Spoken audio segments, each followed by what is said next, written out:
Hi, Derek Blasberg again, and you're watching Harper'sBazaar.com. It's a new day at New York Fashion Week, and this one's starting early. Christina O'Neill's already backstage with Tory Burch, and I'm going to run to Michael Kors. Let's get started. Hi, Tory.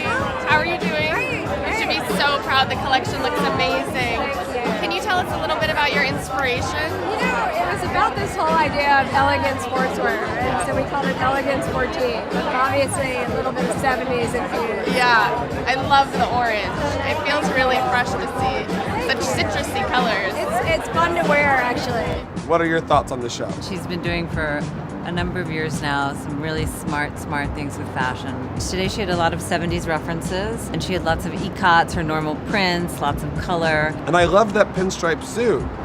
Apparently it was inspired by a suit that her father owned, and it has sort of that 70s feel which ran through her show. We've seen it sort of threading through a lot of the collections.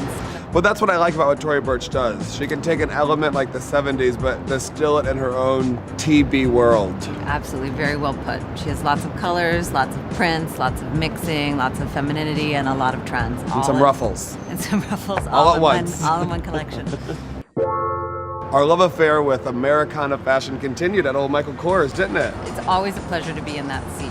You walk out of there with a hop in your step. You're Yeah. proud to be an American. You want a tan. You want cashmere. He's very upbeat, and that's the feeling that you get. It was great. It's fun, it's energetic, it's happy, it's sexy, it's wearable. That's how I would describe you, Carolyn. Oh, really?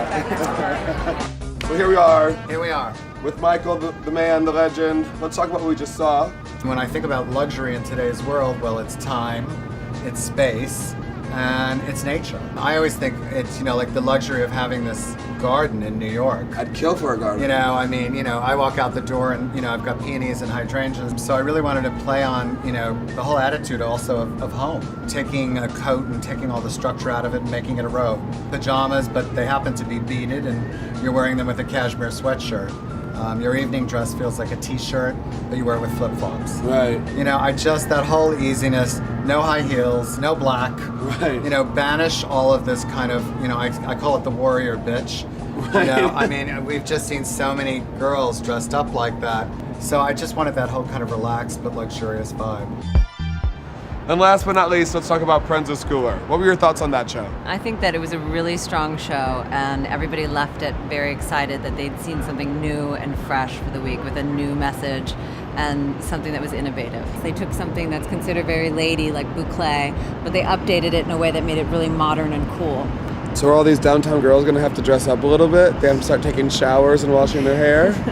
Well, to each his own. I thought it was amazing. I fell in love with every piece. I want to wear them all, please. Can I? You want to ask formally now? Yeah, I'm formally Do your asking, order. begging. And now for a model moment. Let's discuss all the faces we've seen on the New York catwalks. First up is Joan Smalls. Born in Puerto Rico, she's fresh off the couture runways where she did shows like Givenchy and Christian Dior. This season we've seen her all over. Another face I was happy to see back on the runway was Brit Beauty Lily Donaldson. She took last season off and scored a major Burberry Cosmetics contract, but we're happy to see her again. Another girl back on the runway was model Jordan Dunn, another Brit who took some time off after having a baby last year. Her first show this season was Tommy Hilfiger, and she's been all the big ones since. And finally there's Carly Kloss, a girl I can't see on the runway enough.